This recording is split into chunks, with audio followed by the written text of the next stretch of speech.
ಆತ್ಮೀಯ H16 news ಅರ್ಥಾತ್ ಸೀತಾರಾಮ್ ನ್ಯೂಸದ ವೀಕ್ಷಕರೇ, ನಾನು ನಿಮ್ಮವ ಎಂ ಆಯುಧ ಮಲ್ಲಪ್ಪ ಜೊತೆ ಅವರು. ತಾವು ಈಗ ಸುದ್ದಿಗಳ ಲೋಕಕ್ಕೆ ಎಂಟ್ರಿ ಹೊಡಿತಾ ಇದ್ದೀರಿ. ಈ ಸುದ್ದಿಗಳನ್ನು ಪ್ರತಿಯೊಂದು ನೋಡೋ ಜೊತೆಗೆ ನಿಮ್ಮ ಅಭಿಪ್ರಾಯಗಳನ್ನು ಹಂಚ್ತಾ ಇರ್ರಿ. ಯಾಕಂದರೆ ಈ ಸುದ್ದಿಗಳು ನಿಮಗಾಗಿ, ನಿಮ್ಮ ಬದುಕಿಗಾಗಿ, ನಿಮ್ಮ ವೈಚಾರಿಕೆಗಾಗಿ, ನಿಮ್ಮ ತಿಳುವಳಿಕೆಗಾಗಿಯೂ ನಿಮಗೂ ಗೊತ್ತು. ಜೊತೆಗೆ ನಮಗೂ ನಿಮ್ಮೊಂದಿಗೆ ಇದೊಂದು ಮಾತಾಡುವಂಥ ಜೊತೆಗೆ ಸುದ್ದಿಗಳನ್ನು ಬಿಡುವಂಥ ಕೆಲಸ. ಈ ಕೆಲಸದಲ್ಲಿ ನಾವು ನಿಮ್ಮೊಂದಿಗಿದ್ದೀವಿ ಅಂತ ಹೇಳ್ತಾ ನೋಡ್ತಾ ಇರಿ ಸುದ್ದಿಗಳನ್ನು.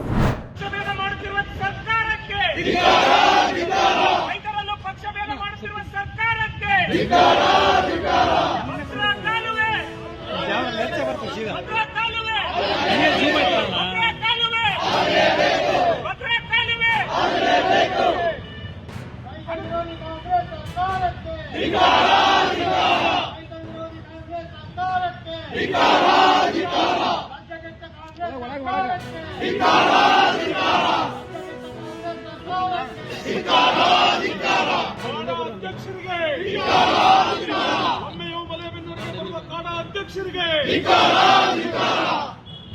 ತೋರಿಸಿದ ಕಾಡ ಅಧ್ಯಕ್ಷರಿಗೆ, ರೈತರ ಹಿತವನ್ನು ಕಡೆಗಣಿಸಿದ ಚಿನ್ನ ಸಚಿವರಿಗೆ, ಮುಖ್ಯಮಂತ್ರಿ ಕುರ್ಚಿಗಾಗಿ ಕಚ್ಚಾಡ್ತಕ್ಕಂಥ ಕಾಂಗ್ರೆಸ್ ನಾಯಕರಿಗೆ, ರೈತರ ಹಿತಾಸಕ್ತಿಯನ್ನು ಕಡೆಗಣಿಸಿ ಬರೀ ಮುಖ್ಯಮಂತ್ರಿ ಕುರ್ಚಿಗೆ ಹೊಡೆದಾಡ್ತಾ ಇದ್ದ ನಮ್ಮ ಎಸ್ ಮಲ್ಲಿಕಾರ್ಜುನ ಅವರ ಅಭಿವೃದ್ಧಿ ಕೆಲಸಗಳ ಬಗ್ಗೆ, ಶಾಮನೂರು ಶಿಕ್ಷಕರತ್ನ ಅವ್ರ ಬಗ್ಗೆ ಮತ್ತು ನಮ್ಮ ಬಾಪೂಜಿ ವಿದ್ಯಾಸಂಸ್ಥೆ ಬಗ್ಗೆ ಪದೇ ಪದೇ ಪತ್ರಿಕಾಗೋಷ್ಠಿಯನ್ನು ಕರೆದು ಕೆಲವೊಂದು ಸುಳ್ಳು ವಿಚಾರಗಳನ್ನು ತಿಳಿಸ್ತಿರ್ತಾರೆ ಪತ್ರಿಕಾಗೋಷ್ಠಿಯಲ್ಲಿ.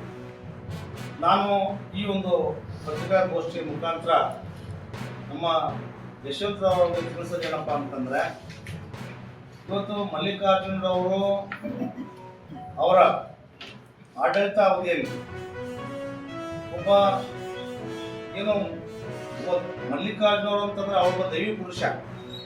ಮತ್ತು ಅವರು ದಾವಣಗೆರೆಯಲ್ಲಿ ಮತ್ತು ಇಡೀ ಕರ್ನಾಟಕದಲ್ಲಿ ದಾನ ಧರ್ಮಗಳನ್ನ ಮಾಡ್ತಾ ನಮ್ಮ ಸಮಾಜಮುಖಿಯಾಗಿ ಕೆಲಸಗಳನ್ನ ಇವತ್ತು ಕಲ್ಯಾಣ ಮಂಟಪಗಳಲ್ಲಿ ಕಟ್ಟೋದಾಗಿರ್ಬೋದು, ಬಡವರಿಗೆ ಅನುಕೂಲ ಆಗೋ ರೀತಿಯಲ್ಲಿ ಎಲ್ಲ ಸಹಕಾರ ಕೆಲಸಗಳು ಮಾಡ್ತಾ ಬಂದಿದ್ದಾರೆ.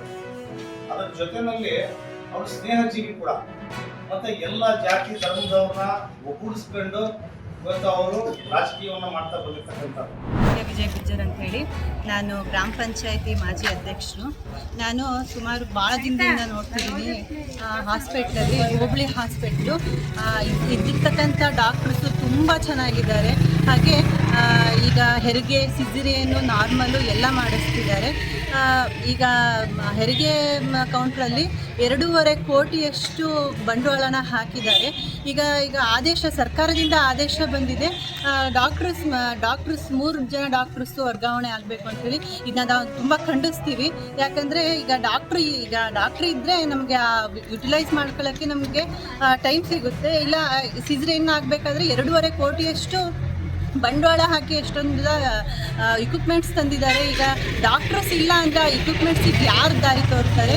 ಮತ್ತು ಈಗ ಹಗಲೆಲ್ಲ ನಮ್ಮ ಡಾಕ್ಟ್ರಸ್ಸು ಅವೈಲೇಬಲ್ ಇರ್ತಾರೆ. ಹಾಗೆಯೇ ನಮಗೆ ಈಗ ನಾವು ಇಲ್ಲೇ ಇರ್ತಾರೆ ಡಾಕ್ಟ್ರಸ್ಸು ಅಂತಂದರೆ ಬೇಗ ಒಂದು ಚಿಕಿತ್ಸೆ ಪಡ್ಕೋಬೋದು. ಈಗ ವರ್ಗಾವಣೆ ಆದರೆ ನಾವು ಬೇರೆ ಜಿಲ್ಲೆಗೆ ಹೋಗಬೇಕು, 45 ಕಿಲೋಮೀಟ್ರನ್ನ ದಾಟ್ಕೊಂಡು ಹೋಗಬೇಕು. ಹಾಗಾಗಿ ನಮಗೆ ಈಗ ಡಾಕ್ಟ್ರಸ್ ಇರಲೇಬೇಕು. ಒಂದು ತಿಂಗಳಿಗೆ ಏನಿಲ್ಲ ಅಂದರೂ 30ರಿಂದ 40 ಹೆರಿಗೆ ನಡೀತಿದ್ದಾವೆ. ಅದಕ್ಕಾಗಿ ಡಾಕ್ಟ್ರಸ್ನ ನಾವು ಇಲ್ಲೇ ಇರಬೇಕು ಅಂತ ಹೇಳ್ತೀವಿ. ಖಂಡಿತವಾಗಿ ನಿಜವಾಗ್ಲೂ ಇವಾಗಲೇ ಇದನ್ನ ಡಾಕ್ಟ್ರಸ್ನ ಇರೋಂಥ ವರ್ಗಾವಣೆ ಪತ್ರನ ರದ್ದುಪಡಿಸಿ ಡಾಕ್ಟ್ರಸ್ನ ಹಾಕಿ ಸ್ಪೆಷಲಿಸ್ಟ್ಗಳನ್ನ ಇಲ್ಲೇ ಇರಬೇಕು ಅಂತ ನಾನು ಎಲ್ರಿಗೂ ಕೇಳ್ಕೊತೀನಿ. ಕಾಂಗ್ರೆಸ್ನ ನಿಷ್ಠಾವಂತ ಕಾರ್ಯಕರ್ತರಲ್ಲದ ಮಲ್ಲಣ್ಣನವರ ಜಂಗಿ ಅಭಿಮಾನಿಗಳು ಪತ್ರಿಕಾಗೋಷ್ಠಿಯನ್ನು ನಡೆಸಿದ್ದಾರೆ. ಈಗಾಗಲೇ ಅವರು ನನ್ನ ವಿಚಾರವಾಗಿ ಏಕವಚನದಲ್ಲಿ ಸನ್ಮಾನ್ಯ ಸಚಿವರನ್ನ, ಸಂಸದರನ್ನ ನಿಂದಿಸಿದಂತ ಆಪಾದನೆ ಮಾಡಿದ್ದಾರೆ. ಒಬ್ಬ ಜವಾಬ್ದಾರಿ ಸ್ಥಾನದಲ್ಲಿರ್ತಕ್ಕಂಥ ಉಸ್ತುವಾರಿ ಸಚಿವರಿಗಾಗಿರಲಿ, ಸಂಸದರಿಗಾಗಿರಲಿ, ಒಬ್ಬ ವಿರೋಧ ಪಕ್ಷದ ನಾಯಕನಾಗಿ ಗೌರವದಿಂದ ನಾನು ಅವರನ್ನ ಕೇಳಿದೆ. ಯಾವುದೇ ಕಾರಣಕ್ಕೂ ನಾನು ಅವ್ಯಾಚ ಶಬ್ದದಿಂದ ಮಾತಾಡಿಲ್ಲ, ಏಕವಚನದಲ್ಲಿ ಮಾತಾಡಿಲ್ಲ. ಇವರೇನು ಬಂದು ಮಾತಾಡಿದ್ರೆ ಸರಿ ಕಾಣಲ್ಲ ಹಾಗೆ ಹೀಗೆ ಅಂತಂದೇನು ಅವಾಜ್ ಹೊಡೆದ್ರಲ್ಲ, ಅವ್ರಿಗೊಂದು ಮಾತು ಕೇಳಕ್ಕೆ ಇಷ್ಟಪಡ್ತೀನಿ. ನೀವೊಬ್ಬ ಗ್ರಾಮ ಪಂಚಾಯತಿ ಸದಸ್ಯ, ಮಾಜಿ ಅಧ್ಯಕ್ಷ ಅಷ್ಟೇ. ಇಡೀ ನಗರದಲ್ಲಿ ನೀನು ಉಸ್ತುವಾರಿ ಸಚಿವನಾಗಿ ರವಿನ ಇಲಾಖೆಯ ತಹಸೀಲ್ದಾರ್ಗಳು ನಿನ್ನ ಮನೆಗೆ ಬಂದು, ಕೆಲವು ಅಧಿಕಾರಿಗಳು ಎಸಿಗಳು ನಿನ್ನ ಹತ್ರ ಬಂದು ಕಣಿ ಕೇಳಿಬಿಟ್ಟು ಉಸ್ತುವಾರಿ ಸಚಿವರ ಹತ್ರ ಹೋಗ್ಬೇಕಾ? ಇದು ನಾವು ಕ್ವಶನ್ ಕೇಳ್ತಪ್ಪ.